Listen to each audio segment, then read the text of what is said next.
Boa tarde, companheiros, companheiras, queridos amigos e amigas do MDB. É uma grande satisfação aqui ao lado do Joel.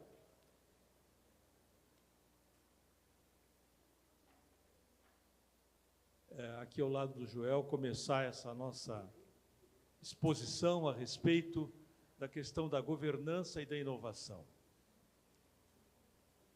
A governança democrática, ela é talvez o que há de mais essencial, mais vivo e profundo na história do MDB. Se é algo que nos define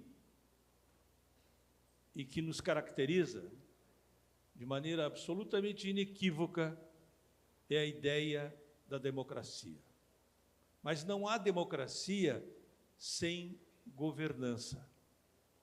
Governança é a capacidade de executar o poder dentro das regras de liberdade e direitos fundamentais garantidos a todos os cidadãos em nível de absoluta igualdade. Então, governança não existe sem democracia. E óbvio que a democracia não se realiza sem governança. E nós estamos vivendo uma época que é uma época bem interessante desse ponto de vista, porque é uma época em que a democracia, de maneira muito subreptícia, assim, de maneira muito pouco perceptível às vezes, está sendo colocada em questão. A democracia, não só no Brasil, mas no mundo inteiro, é uma questão que está sendo discutida, está sendo polemizada, está sendo reavaliada nas suas bases e, portanto, é uma questão extremamente importante para este momento que nós estamos vivendo de definição. Nós estamos vivendo um transe hipnótico no Brasil. Um presidente da República acaba de ser condenado a 27 anos de prisão. Ele e todo o seu staff de governo. Isto não é algo comum. Não é algo, até vou dizer com toda clareza, não é algo normal na institucionalidade da vida de um país. A questão maior para nós é nós termos consciência de que rumo, de que caminho, de que direção nós do MDB podemos tomar dentro desse contexto, dentro desse verdadeiro transe hipnótico de incertezas que está vivendo o Brasil. Se eu perguntar para qualquer grande pensador brasileiro, grande intelectual, grande economista, grande jurista, e perguntar como você vê o Brasil nos próximos meses, no próximo ano e na próxima década, com certeza essa pessoa terá muita dificuldade de responder. E comete um risco enorme de errar quem pensa que sabe exatamente quais são os próximos passos que nós vamos viver no país. Então, é um momento em que traçar um rumo, definir um caminho, é realmente algo fundamental, é algo indispensável para um partido político. Para que existem os partidos? Os partidos existem para estabelecer projetos, para definir caminhos, para propor empreitadas e que o façam em direção ao poder, ao exercício pleno do poder, de forma democrática, de forma regulamentar, constitucional, dentro da legalidade absoluta, mas exercer o poder em nome da população. Esta é a finalidade dos partidos políticos. Por isso, quando a gente fala em governança, a gente está falando em algo que é fundamental e preliminar. E o MDB é talvez o partido que mais está associado historicamente a esses princípios.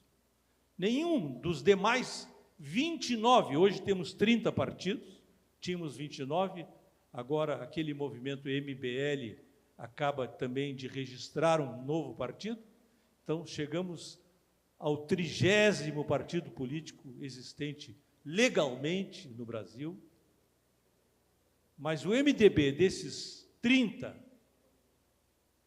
é o partido que está mais associado historicamente a essa ideia básica e fundamental de institucionalidade da democracia. Porque nós, com maioria na Constituinte de 1987-88, nós escrevemos a Constituição. Então, nós temos essa imensa responsabilidade que é originária da nossa paternidade. Nós somos pais fundadores da atual democracia brasileira. Nós, do MDB, somos os pais fundadores da democracia brasileira, e isso se expressa na figura de Ulisses Guimarães. Então, nos cabe estabelecer, em primeiro lugar, nos cabe estabelecer quais são os princípios que sustentam esse nosso posicionamento e essa nossa responsabilidade. No ano que vem, nós estamos completando 60 anos de existência. Desses 30 partidos, nenhum tem uma história tão longa e com um conteúdo tão sólido como tem o nosso partido. Nós estamos organizados do norte ao sul, do leste ao oeste do Brasil. Eu gosto sempre de lembrar uma frase do Dr. Ulisses, quando ele tentava mostrar a grandeza longitudinal e latitudinal do MDB no Brasil. Ele lembrava uma visita que ele fez à cidade de Humaitá, lá nos confins da Amazônia. Ele dizia, fui a Humaitá e lá não vi uma placa dos Correios e Telégrafos do Brasil, não encontrei a Casa dos Correios para botar uma carta, não encontrei uma placa da Caixa Econômica Federal, não tinha placa do Banco do Brasil, mas tinha a placa do MDB. Então, este partido tem raízes profundas, tem uma ramificação imensa neste país. Para nós, esses elementos de governança democrática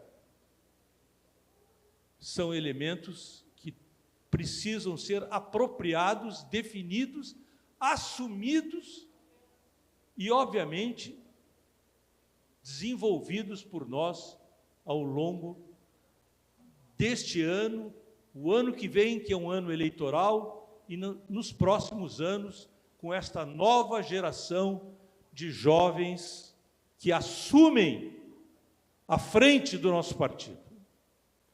Gerações de jovens como Gabriel Souza, que é o nosso vice-governador, como Matheus Trojan, esse extraordinário prefeito de Mussum, que mostra aqui uma liderança fantástica, uma capacidade de comandar uma cidade e fazer com que esses jovens possam ter um rumo, possam ter uma doutrina, possam ter um catecismo de comportamento político, de ética política. Esse é o nosso papel. Esse é um dos papéis mais fundamentais da Fundação Ulisses Guimarães. Governança, portanto, significa, primeiro, institucionalidade. Em que sentido isso? A democracia tem que ter, para ter governança, ela tem que ter instituições, e essas instituições têm que ser respeitadas, consolidadas e mantidas. O voto é uma instituição. A liberdade de expressão é uma instituição. A justiça eleitoral é outra instituição. Os partidos políticos constituem outras instituições. Essas instituições são absolutamente indispensáveis. Sem elas, não há democracia, não há governança. Mas não basta a institucionalidade. É preciso que haja também, associado às instituições, haja autoridade. Mas a autoridade não é o exercício do poder absoluto e irrefreável. A autoridade não é algo que é inato na condição de um homem ou de um cidadão ou de uma mulher. A autoridade é gerada pela representação popular, ela é gerada pela validade que a comunidade dá a essa representação. De modo que o princípio de autoridade tem que estar associado ao princípio da institucionalidade. Instituições que gerem autoridade. Quando as pessoas começam a achar que as instituições têm que ser desmontadas, e quando as pessoas começam a achar que a autoridade tem que ser destruída ou desmontada, nós começamos a ver uma ameaça à ideia mais básica e mais essencial da democracia. Além da institucionalidade, além da autoridade, tem que haver legitimidade. A legitimidade das instituições e do princípio da autoridade é dada pela vontade popular, pelo apreço que a comunidade é capaz de dar a essas funções. Portanto, governança é isso, é institucionalidade, é autoridade e legitimidade como coisas que são íntegras e indissociáveis. Não tem democracia só com a justiça eleitoral. Não tem democracia que seja só com o poder da autoridade. Não tem democracia que seja apenas com manifestação de rua, manifestação de parcelas da população. Isso, isoladamente, não é democracia.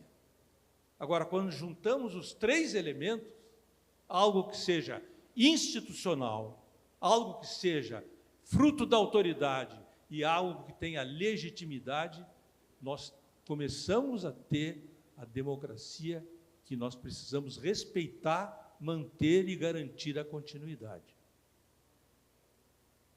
A democracia não virá apenas de um sopro, de uma vontade emanada do acaso ou da emocionalidade de uma parcela da população. Ela virá desta ordem estabelecida pela lei, pela Constituição, pela vontade popular e pela liberdade que as pessoas devem ter para pensar e decidir. Isto, portanto, Joel, eu coloco como primeiro ponto para uma apreciação, uma avaliação nossa aqui sobre a questão democrática. O Brasil vive um momento de instabilidade, de incerteza, e nós temos que ter esta convicção profunda em torno dos valores da democracia para não sucumbirmos a processos que venham a ser processos que provocam o desmoronamento desses princípios.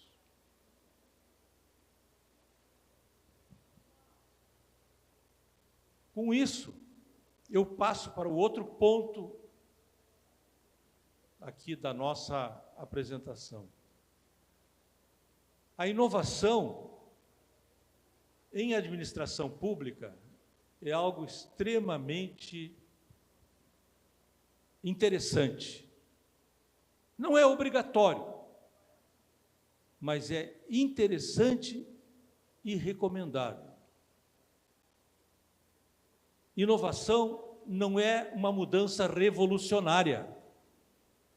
Inovação não significa virar tudo de cabeça para baixo. Inovação é realizar pequenos avanços, fundamentais transformações, é dar passos adiante que sejam realmente significativos.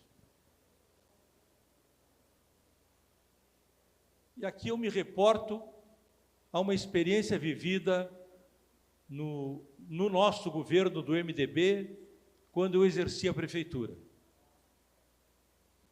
Vejo aqui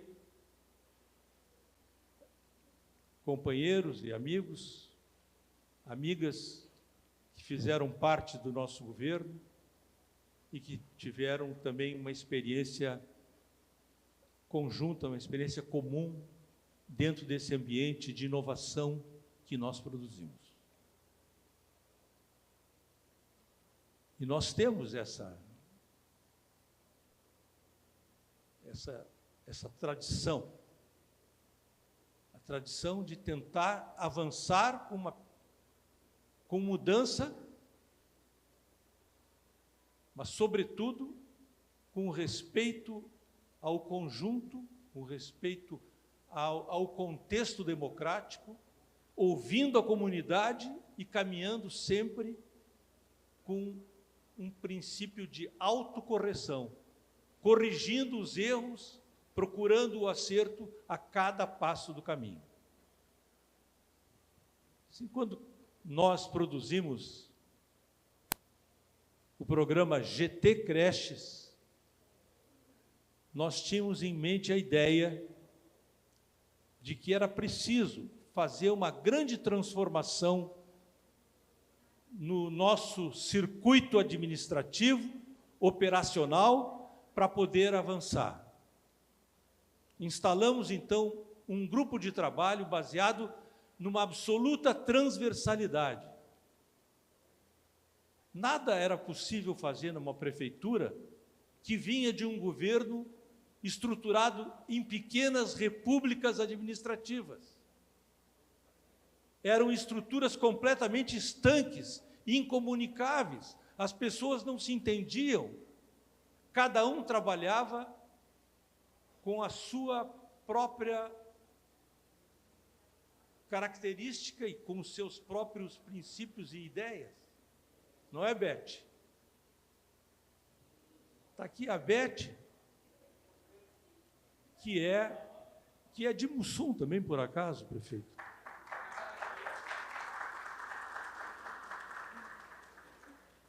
E a Beth sabe perfeitamente bem, a Beth Corbetta, porque ela foi quem coordenou esse trabalho, o que a inovação significou. Fazer o setor de saúde, o setor de construção civil, o setor de habitação, o setor educacional, o setor cultural, a área comunitária, o setor de assistência social, todos os setores da prefeitura sentarem em torno de uma mesa e trabalharem em conjunto. Quando, na verdade, a grande tradição da prefeitura era de pequenas repúblicas, republiquetas com vontade própria, com autodecisão, desprendidas da visão unívoca de governo. E era preciso estabelecer uma visão que fosse absolutamente identificada com uma ideia de grupo, de transversalidade, de trabalhar de maneira que caracterizasse essa visão coletiva, essa visão do conjunto. E esse foi uma grande conquista e foi uma grande inovação, uma mudança crucial, cultural, de política administrativa na Prefeitura de Porto Alegre. Em 2 anos, nós fizemos 38 creches na cidade. Absolutamente inédito na história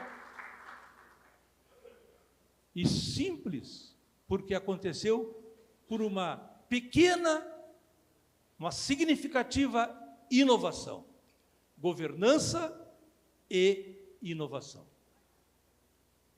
Uma outra, quando nós assumimos o Conselho Tutelar, que cuida de crianças, estava vivendo realmente um momento bastante crítico, pela ausência de coordenação das micro-regiões da cidade. Cada Conselho Tutelar tem uma micro-região, como vocês sabem. Como havia uma descoordenação total, era muito difícil fazer com que houvesse realmente uma proficiência, com que houvesse o atingimento de resultados concretos e importantes no cuidado com a infância e com a adolescência. A primeira coisa que nós fizemos foi começar a mudar a natureza do recrutamento dos conselheiros tutelares na comunidade e na cidade. Até então, os conselheiros tutelares eram eleitos, sim, eleitos por voto direto, mas os conselheiros tutelares eram eleitos e assumiam as suas funções completamente despreparados, desconhecendo totalmente a realidade da infância e da adolescência na cidade. E era preciso uma pequena, mas importante inovação. Introduzimos a obrigatoriedade de uma formação preliminar. 120 horas de formação básica sobre o Estatuto da Criança e do Adolescente. Sem essa pequena mudança, ninguém podia se inscrever como candidato a conselheiro tutelar em Porto Alegre. De 6 micro-regiões, passamos para 8, hoje tem 10 micro-regiões em Porto Alegre. Estabelecemos que o conselheiro tutelar precisaria, para ser candidato, demonstrar 2 anos de experiência na área de assistência à infância e à adolescência, ou de exercício ou experiência em atividade comunitária, e ainda a demonstração também de que ele não havia sido objeto de nenhum tipo de punição da corregedoria em mandatos anteriores, nem uma advertência e nem mesmo ter sofrido uma restrição de qualquer ordem por causa de sua conduta. O resultado é que nós conseguimos implantar uma mudança fundamental na relação da cidade com as suas crianças de rua. Nós assumimos o governo, havia 800 crianças de rua em Porto Alegre, na rodoviária.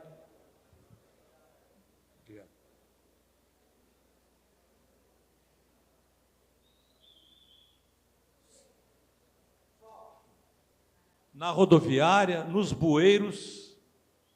Não sei se vocês lembram que houve um prefeito do PT que chamou atenção para as crianças que moravam, que viviam dentro dos bueiros em Porto Alegre, um período anterior ao nosso. Crianças de rua, meninas que sofriam todo tipo de brutalidade, de agressão sexual, uma realidade que, por mais que a gente tente esconder, era uma realidade da nossa Porto Alegre.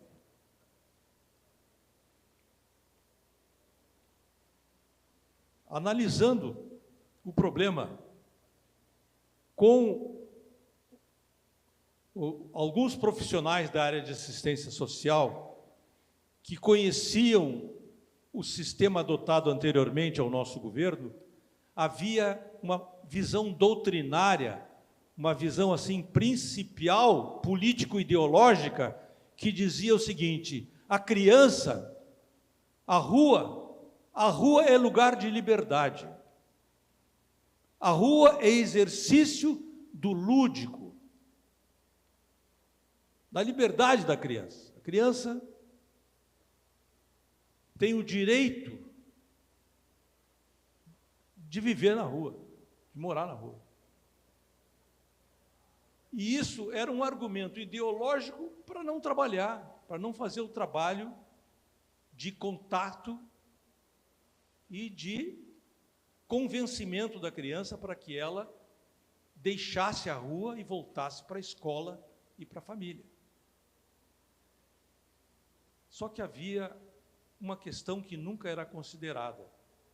Todo o trabalho era concentrado na área central, aqui no centro histórico da cidade. Se imaginava que crianças de rua só havia no centro. E alguém teve uma ideia luminosa. As crianças não são geradas no centro da cidade. O isolamento, o abandono das crianças acontece lá no bairro, lá na zona ou nas áreas mais pobres de periferia. É lá que acontece o abandono. É lá que as crianças ficam soltas e começam a circular pela cidade e buscar sobrevivência nas ruas, nos becos, nos bueiros da cidade. Montamos, então, 13 grupos de trabalho em 13 regiões da cidade, que começaram a fazer um trabalho de contato e de relação humanitária com as crianças. 800 crianças espalhadas por Porto Alegre, anos 2000. Essas crianças tinham uma resistência enorme a contactar com os funcionários da prefeitura. Houve crianças que nós demoramos 15 semanas para que ela aceitasse conversar. Não apenas o contato, mas iniciasse a conversa, porque tinha que ser feito com zelo, com respeito, de forma não intrusiva e não agressiva. As crianças tinham medo das relações com o mundo oficial, com o mundo burocrático da prefeitura. Então foi preciso que esse trabalho de conquista de confiança fosse realizado ao longo de muitos meses, para que elas pudessem voltar para a escola. Mas essas crianças voltariam para onde? Se os pais estavam, alguns mortos, outros pais não tinham nem casa, já vou encerrar, outros pais nem casa não tinham. Essas crianças, em muitos casos, eram simplesmente também egressas oriundas de outros municípios fora de Porto Alegre. De modo que era preciso montar uma grande e sólida retaguarda. E nós montamos essa retaguarda na área da saúde para atender as crianças doentes, na área da habitação para construir a casa para os pais, que a criança era de rua, porque os pais não tinham casa. Beto, tu que está na assistência social agora, sabe bem o que é isso. As crianças não tinham, estavam na rua porque os pais não tinham casa. Outras crianças estavam na rua porque os pais eram doentes, estavam hospitalizados. Então foi preciso criar uma casa própria para essas crianças, mas não podia ser o abrigo, porque o grande abrigo não restaura a confiança. Então era preciso reordenar o sistema de abrigos, construir, alugando casas, residências comuns de 2, 3 quartos, para servir de um novo padrão de abrigo para as crianças. Iniciamos alugando as casas de maneira sigilosa, reservada, para que os vizinhos não soubessem, mas mesmo assim, eu recebi no meu gabinete várias vezes famílias que vinham dizer: olha, lá do lado da minha casa estão morando 4, 5, 6 crianças, e a gente quer que o senhor transfira. Mande essas crianças lá para a vila de volta. Lá no bairro não serve esse tipo de coisa. E aí nós tivemos que realmente enfrentar esse tipo de situação e manter o novo padrão de abrigagem de crianças na cidade. Hoje, isso ainda existe, e vocês não sabem. Há casas em bairros de classe média que são casas de crianças. Não há mais abrigo infantil em Porto Alegre. Era preciso também ter uma família. Então, criamos as casas-lares, R$800 por criança. A família de pai e mãe que tivesse outro filho poderia criar quantas crianças quisesse e receberia R$800 por criança. Além das casas-lares, além das casas alugadas, fizemos também um trabalho que foi o de expandir, obviamente, algumas áreas habitacionais para poder abrigar novas famílias e, a partir daí, também ter lugar para essas crianças. Os conselheiros tutelares foram trabalhar junto a cada escola para que a escola tivesse um olhar especial sobre aquela criança. E foi o que aconteceu. O fato é, e esse é o dado importante, que a governança democrática e o processo de inovação tirou as 800 crianças da rua. O número de crianças de rua hoje é quase zero na cidade de Porto Alegre. Eu acho que essa é uma realidade importante.